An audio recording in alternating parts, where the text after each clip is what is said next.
The Tennessee Titans are only in OTAs, but Cam Ward's legendary work ethic has already impressed the media, his coaches, and his teammates. I'll tell you what they're saying on today's edition of Locked On Titans.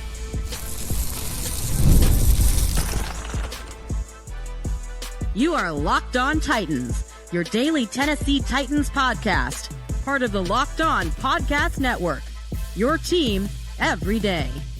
Welcome to the Locked On Titans podcast. I am your host, Tyler Rowland. Titans fans, today's edition of the Locked On Titans podcast is brought to you by FanDuel. Right now, new customers can get $200 in bonus bets when your first $5 bet wins. On today's show, we're going to be talking about leadership throughout the episode. We're going to start with Cam Ward's legendary work ethic and what everyone is saying about him so far. Then we're going to talk about two year two players that are turning into leaders and leading by example. And we'll talk about a free agent signing the Titans made on defense that I think will be a captain of the team. Before we get into all of it, do want to thank you for making Locked On Titans your first listen each and every day. Remember, Monday through Friday, Tennessee Titans content all year round, always for free. You're not going to beat that anywhere else. Make sure that you get subscribed, stay subscribed. It's your team every day. Speaking of every day, shout out to my everydayers out there, tuning in Monday through Friday. Couldn't do it without you guys. If you aren't an everydayer, you need to be one because the Tennessee Titans have mandatory minicamp next week. I'm going to have a mailbag episode on tomorrow's show. YouTubers,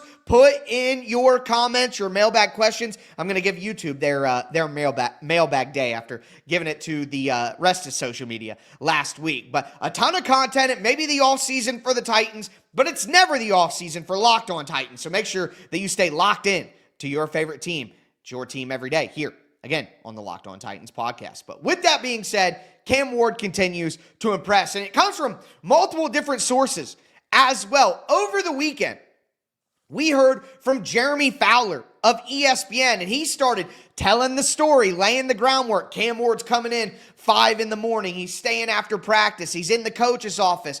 Jeremy Fowler from ESPN said, quote, that the coaches have been really impressed with Cam Ward's work ethic. They had to kick him out of the office because he's been hanging around at night, going over film, watching tape, going into the playbook. He's been going into the coaches' offices and trying to ask them questions about the offense and the playbook. Literally, they had to kick him out of the facility because Cam Ward's going so hard. He's so locked in right now, trying to learn, figure out what he needs to do, learn the playbook, get on the same page with his teammates. And that's all of the stuff that was echoed by his coaches and his teammates. I mean, Bo Hardegree, who is the Tennessee Titans quarterback coach, he said that Cam Ward has been, quote, everything we expected. He's bought in. He's working really hard every day, improving, taking the coaching. He gets in. He works a lot on his own with his, which is impressive in the constraints that we have. He works after practice. He's just looking to improve every day. That's what Hardegree had to say. Calvin Ridley chimed in as well. He said, that's what you want out of your quarterback.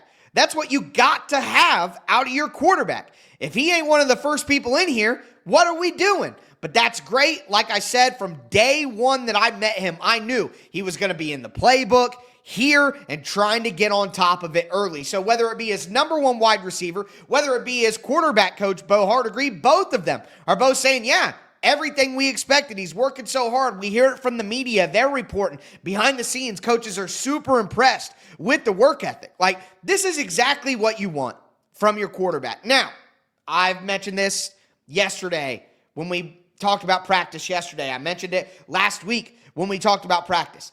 These moments in June do not mean, and Cam Ward's work ethic and coming in at 5 a.m. and that doesn't mean that they're going to win games. That doesn't mean that Cam Ward is, going to do this, going to do that, going to accomplish this, not accomplish that. You can't take away too much from June in terms of making bold proclamations, but you can check boxes. And that's what I've been saying throughout the entire offseason is I just want to see Cam Ward continue to check these boxes. I'm not going to say, oh, great practice in June, Cam Ward's going to be a Hall of Famer. Oh, subpar practice in June, Cam Ward's a bust. I'm not going to make these bold proclamations, but I want to see him take the steps. I want to see him check the boxes. I want to see Cam Ward, legendary work ethic. He's in here early. He's busting his butt. He's 5 a.m. He's watching tape with his fellow wide receivers and his tight ends. They're having breakfast club sessions early on. Like, does that guarantee anything? No, it doesn't. But it's sure nice to hear. And that's exactly what I want to hear. But as for Cam Ward being in there at 5 a.m., Brian Callahan did give a word of caution, though. Brian Callahan said, quote, "Everybody always starts out of the gate pretty hot, but you start to get into an actual routine. You understand how long of a season it is, the marathon that it is for young players from the time that they finish the college season to the time they finish the NFL season. I'm not telling him what to do, just making the point that there is a lot ahead of him that he's not aware of yet when it comes to the length and the week-to-week grind. It's a marathon, but I have no problem with guys trying to get the work in." So I like that Callahan is trying to at least give some balance there to Cam Ward. Like, hey, we love what you're doing, but it's a long run. Don't overdo yourself. But quite honestly, I mean, my favorite athlete of all time is Kobe Bryant. And that shapes a lot of how I see sports and what I want my players to be like. And if Cam Ward is a maniacal competitor that he wants to get up while he's doing the Olympics and do 3 a.m. workouts and stuff like Kobe Bryant did. I know it's not exactly the Olympics and stuff, but, the stories of Kobe Bryant doing those mid-morning workouts and stuff. If Cam Ward wants to be that sort of maniacal, obsessive competitor, quite frankly, I think that's what you need to be great. You don't want to be like Kirk Cousins where you take every Tuesday off because you want to stay balanced. You know what I mean? Well, maybe that's why Kirk Cousins never was an elite quarterback. Maybe that's why Kirk Cousins can't get it done in big moments, because he loves to take his Tuesdays off. I don't want my quarterback taking Tuesdays off. I want my quarterback in the film room at 5 a.m. every single day. That's what I want. That's what I would do. That would be my plan. So, quite frankly, I like that Brian Callahan is at least trying to give some balance, but if Cam Ward wants to be in there every day at 5 a.m. because that's how he wants to operate, that's what I want from Cam Ward as well. But hey, Brian Callahan did talk about how Cam Ward is improving actually on the field, not just this leadership stuff. I thought this was a good quote. Callahan said, quote, "It's just the recognition part, understanding what's being thrown at him from a defensive perspective. The protection game is always really important, so we're getting reps at that. Today is a big third down day," which I said yesterday on the show. So he will see lots of different pressures. Understanding where your answers are, those things have progressed. Happy with that process so far. He's seeing different types of space and field defense. Throws maybe he might have made in college that don't show up in the NFL in the same way. He's learning from those. I think it's been great. He's had a lot of learning that has occurred just from the act of doing things that he's maybe used to doing that are different at this level. That's always for young quarterbacks the case. It's always going to feel different. Pleased with where he's at. He's picking it up pretty quickly as far as the mental part goes. We're learning every day. We are out there. I just wanted to go play or say that quote because it's what I talked about yesterday. Literally, have some patience. Let him grow. The recognition, he's learning his protections. What he said was, understanding where your answers are.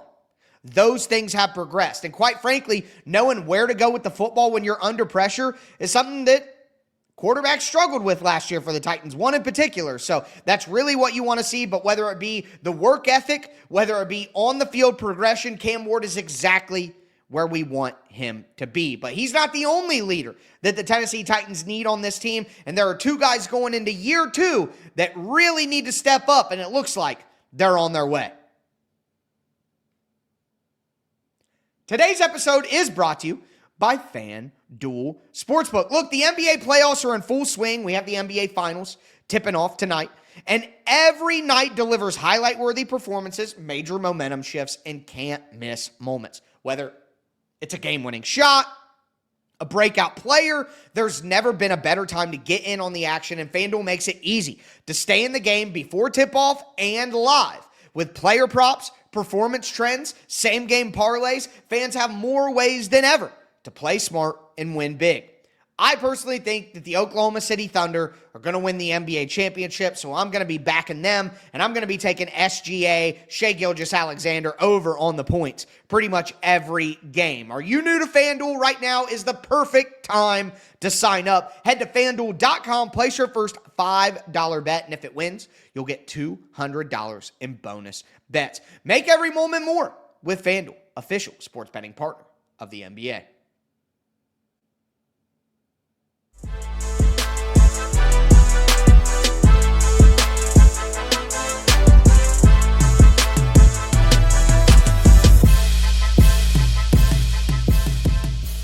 Titans fans, let's continue today's edition of the Locked On Titans podcast. We talked about Cam Ward, all the work ethic stories that are coming out, whether it be Calvin Ridley, Bo Hardigree, Brian Callahan, Jeremy Fowler in the media. It doesn't matter. Everybody's talking about this 5 a.m. early morning stuff from Cam Ward. And again, it doesn't mean that he's going to be this or he's going to be that, but man, it is nice to hear. But Cam Ward can't be the only leader on the team. Okay, Cam Ward isn't the only guy who's going to have leadership responsibilities moving into the new era of Tennessee Titans football. Something that I said online recently, some people didn't necessarily like it, but I think it's a pretty logical take if you look at it.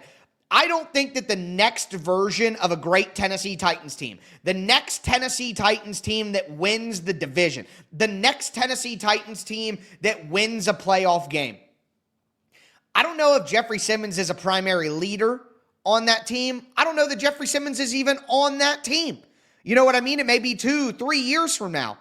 And you never know. You know what I mean? So I think that it's much more important that some of these younger players, especially with Jeffrey Simmons being away from the team, he doesn't want to be a leader. He doesn't want to be there throughout the entire offseason to bring guys along with him and to not just lead by example, but to lead with his voice and vocally tell guys what to do and mentor them and work out with them. He doesn't want to do any of that stuff. He wants to come in, get a paycheck, have good stats, and go home. That's what Jeffrey Simmons wants to do. Okay, great. You need players like that on the football team. But that means that other players are going to have to step up and be true leaders. And it would be better if it was some of the younger players on the team, including T'Vondre Sweat. T'Vondre Sweat needs to be a leader on this football team, not only because of the skill level that he has and the player that he can be, but also because of his personality. And one big thing that stood out to me about T'Vondre Sweat, and then the other second-year player that I think needs to become a real leader for this football team, which is J.C. Latham. The one thing that stood out to me about both of those guys is how they have worked on their body. So you look at T'Vondre Sweat in some of these interviews, some of these practice videos, this and that, blah, blah, blah. I mean, T'Vondre Sweat is still a monster. Let's just, be honest here. He's 6'4", 6'5", 360-some pounds. But T'Vondre Sweat did say at practice that he did drop some weight. He did say that. Like, he confirmed it. He said that he's lost some weight. Now, he said, I feel great, very excited going into my second year. I feel a lot more comfortable playing this game, especially my second year in the league. I am ready. It's going to be good, man. But when asked exactly how much weight he's dropped, he did say, ask Coach Callahan. Now, I haven't heard or seen that Brian Callahan has confirmed how much weight, but if you're T'Vondre Sweat, you're 360 pounds. It's just like what J.C. Latham said. Latham said he played 360, 370 at times last year. And you got to think with T'Vondre Sweat, he was rumored to be up at 380 at times in college. He looked like about 360, 370 last year as well. So if you could get T'Vondre Sweat and J.C. Latham to drop 10, 15, 20 pounds, Latham already has done that and confirmed it himself, which we'll talk about. But if you can get both of these guys in the trenches, your year two players stepping up into leadership roles and becoming your best players in these position groups, and the guy that other young, because think, again, the next great version of the Titans might have 2 or 3 more rookie classes added to the roster before it's time. So, T'Vondre Sweat may be a young player now in his second year, but 3 years from now, he's going to be going into his 5th year, And it will be like, oh yeah, T'Vondre Sweat's one of the leaders here. You know what I mean? So when you have T'Vondre Sweat and you have JC Latham doing it better in year 2, which should be the expectation. I'm not saying that they've, done something, reinvented the wheel here. This is what should happen for rookies who finally get settled, understand what they're supposed to do, understand their strengths and weaknesses at the next level, have a full off season to not go to school, not go to classes, not do combine training, not do pre-draft workouts and pro days and visits. And when you can just be a professional football player, you should make a big step forward and take a big jump as a player. That should happen. But the fact that T'Vondre Sweat has dedicated himself to being in great shape, he's been there with the team. Last week, we talked, he wasn't at OTAs. He was in the building. He was there. He just wasn't out on the practice field. And he's been involved throughout this pre-draft process and these competitions and this field day style event the Titans roster has been doing throughout the offseason. He's been involved in that, and he's one of the top guys on one of the teams. He's one of the co-captains. So I love seeing that T'Vondre Sweat is taking a step forward. Brian Callahan even said, they have high expectations for him. He said, quote, he's a supremely talented person. There's not a lot of people on the planet that can do what he does at his size. And it's more about the consistency of performance. I'd like to see more from the pass rush game. He's got the ability to rush for a man his size, and that's a point of emphasis for him, is affecting the quarterback more. He's a tremendous run defender. That was a strength of his already from last year. Part of it's going to be improving the detail and then improving the ability to help affect the quarterback. I think those are things that we're looking for progression-wise from him, and he has the ability to be a full 3-down player. He's not necessarily your explosive interior pass rushers that are out there, but he's got a great ability to push the pocket too, so looking for more from him. And I think he had a solid start to his career, and I think there's a whole lot more meat on the bone for him. So love seeing that T'Vondre Sweat has gotten better shape. Love seeing that he's been involved with the entire offseason program. And love seeing the high expectations and the clear and defined improvement that the coaching staff wants to see from him. That's exactly what you do. You tell him, hey, this is what we expect from you, and then you let the player go execute that. So I love that. And then, of course, we've already heard and talked about JC Latham. Going into year 2, if you haven't seen pictures of JC Latham, you got to look him up. He looks so different. And JC Latham talked recently on the Bussin' with the Boys podcast with Taylor Lewan and Will Compton. He even said what I was talking about earlier. He played at like 360 last year.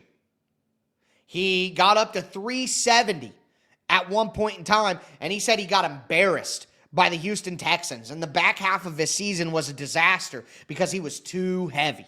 And he knows it. And he needed to be quicker and more agile, more explosive. And that's exactly what he's done. And if you look at him, you don't need to be a carnival barker to be able to know that JC Latham has lost quite a bit of weight. Now, I think Latham said that he was about 340 and he wanted to get down to about 330, something like that. But going from 370, 360 down to 330, that's a massive change for a guy that big. And to still be that, and there was a video of JC Latham from practice, like exploding off the line of scrimmage during one of the blocking drills. Whoa. Moving at a totally different pace. So when you have guys like T'Vondre Sweat and JC Latham, who are young enough to still be young players, but are also primed to be your leaders going forward, and they respond to this offseason the way that they have, that's excellent news for the Tennessee Titans. It makes you so excited about the foundation when you have a guy like Cam Ward, and then you have these year 2 guys, and then you have a guy like Femi Oladejo, who we're going to talk about in a second, and then you have some other veteran leaders on the team, like a Lloyd Cushenberry, like a Jeffrey Simmons, I guess, like a Cody Barton. Now you have the ability to have enough leadership in the room to kind of fix the culture, which is the number one thing that the Titans have pointed out publicly themselves, like the coaching staff, the GM. They have all talked about developing more leaders, developing a better culture. So clearly the Titans have put an emphasis on that, and with that, you got to have some of your best players and some of your high draft picks fill those roles, and it sounds like Sweat and Latham are doing a great job with that. But let's talk about some more leaders like Cody Barton and Femi Oladejo.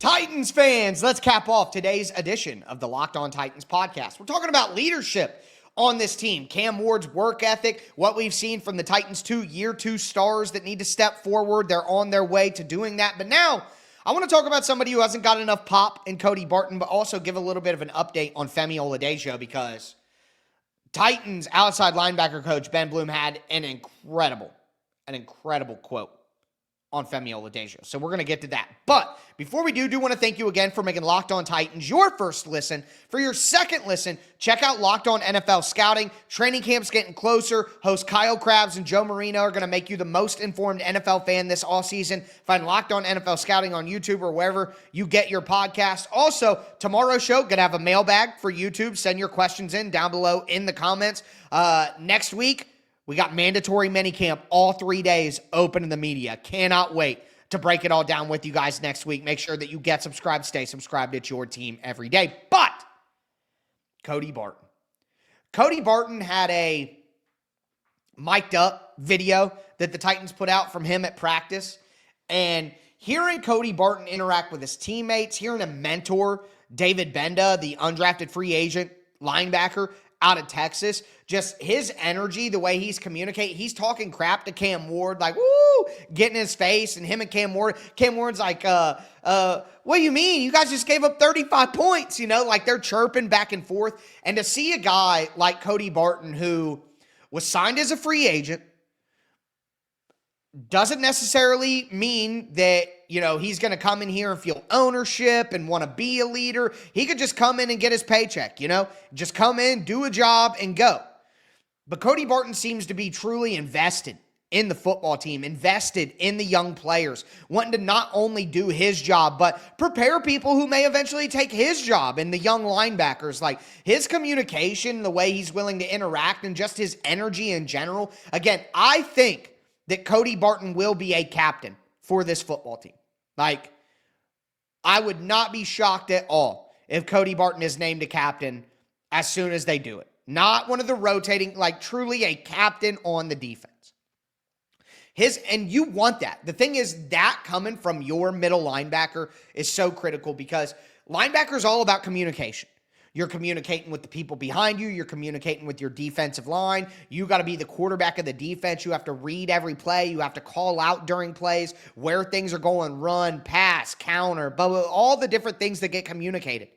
Getting your guys lined up, getting the play called to your teammates. Not just the adjustments and everything, but literally the base play call. You have to be enthusiastic about communication as a linebacker, especially as a Mike linebacker who is going to be wearing the green dot most likely. And I know that everybody likes to say the green dot's overrated, but I disagree. I think that the communication ability, the ability to get your guys lined up, to communicate the play properly, to not have any miscommunications, like that is an important skill that I think is underrated, not overrated at the NFL level. So really excited about Cody Barton. And again, you guys need to go check out that mic'd up video that the Titans put out with Cody Barton to kind of get an idea of what I'm talking about. But his enthusiasm, his energy, from dealing with veteran players all the way down to the youngest player on the team, like that is the kind of guy that you bring in free agency. That's the type of impact that you want to have on your football team. And we could talk about all these young guys being leaders, and they need to be leaders. Like these young guys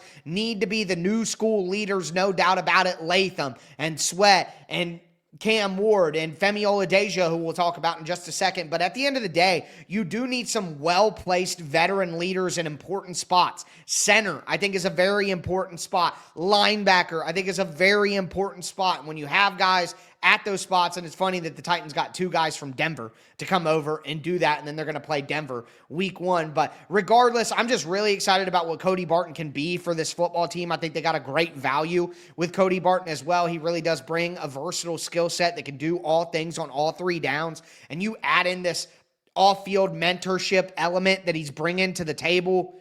Absolutely love that. So Cody Barton is a guy who I was happy about the signing. It made sense. He's not gotten a lot of pop, but I think Cody Barton can have a major impact on this team, not just on the field, but in the locker room and to the culture as well, which is what the Titans need, is they need veteran players to come in and have a real impact in that way. Do want to mention Femi Oladejo here, because I think Femi needs to be a massive leader for this team as well. But the only way that you're ever going to truly become the leader that you want to be and that we want Femi to be is to prove it on the field. And I thought Ben Bloom, the Titans' outside linebacker coach, had just an incredible couple paragraphs. He spoke with Teron Davenport before practice. They were doing, all the coaches talk to all the media and blah, blah, blah. But I saw TD tweet this video directly. But Bloom said this about Femi Oladejo, quote, "Femi is a smart guy. He's extremely hardworking. He's very detailed. I don't think the approach with him is any different than any other players.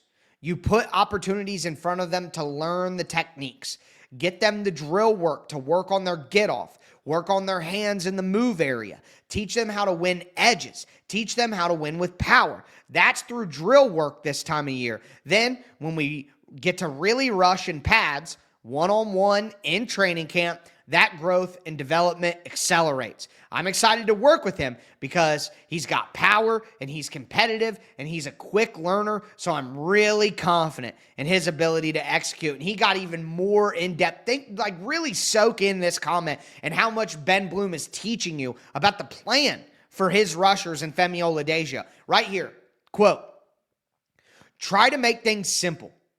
Are you getting off the ball? How's your rush angle? Are you attacking half a man in the pass rush? Quick stop, half a man. Think attacking edges of a player, your inside edge, your outside edge. You want to attack the half of the defender, not right in the chest. Attack one half of him so you can beat him to an edge." But continuing the quote here. "In terms of pass rush moves, you've got to have some power moves, 1, maybe 2, got to win on the edge. But we're talking a couple moves and counters off of that, keeping a real tight menu. How's your get off? How's your rush angle? What are the moves we're focusing on? And then working on the moves, create momentum, counter momentum, keep it simple, and keep repeating the same stuff over and over and over. And that's how you get the muscle memories and keep it simple and repetitive." He is literally telling you, we want Femi to blow off the line of scrimmage, speed off the line of scrimmage. All right. We want him to get better with his hands. He needs 1 or 2 power rush moves and then a couple of counters. So they want him to have 1 or 2 moves with power, maybe 1 or 2 moves with speed, and then a counter off of that, and just keep it simple. Just do those over and over and over and over and over again. And I think that is the best way to get the most out of Femi Oladejo. Make it simple. Let him use his physical gifts, his raw power, that explosiveness, his length. Let him use his raw gifts in a simple way that he can master. There are players in the NFL. I know that this may sound crazy to some people. To others, it's not. But there are players in the NFL that literally have 1 move, 2 moves. Now some guys have the full bag. They have the spin. They have, the dip and rip. They have the cross chop. They have the long arm. They have the speed to power. They have the bull rush. They have the inside spin. They have the fake spin like DeMarcus Ware. They have ghost moves, and then they have counters off those things depending on how you rock your momentum this way or that way. But there are some guys, they just cross chop every time. Dip move. Every time. Every time. Over and over. If it works, it works. If it ain't broke, don't fix it. So I would love if Femi had every rush in the bag.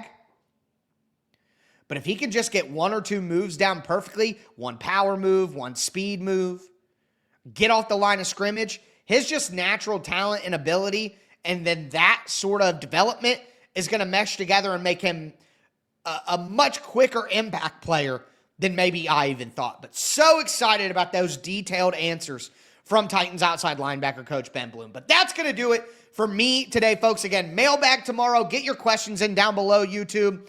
I'm going to have reaction and previews to mandatory minicamp next week. Can't wait to dive into all of that. But that's going to do it for me today, folks. As always, I am your host, Tyler Rowland, and this was Locked On Titans.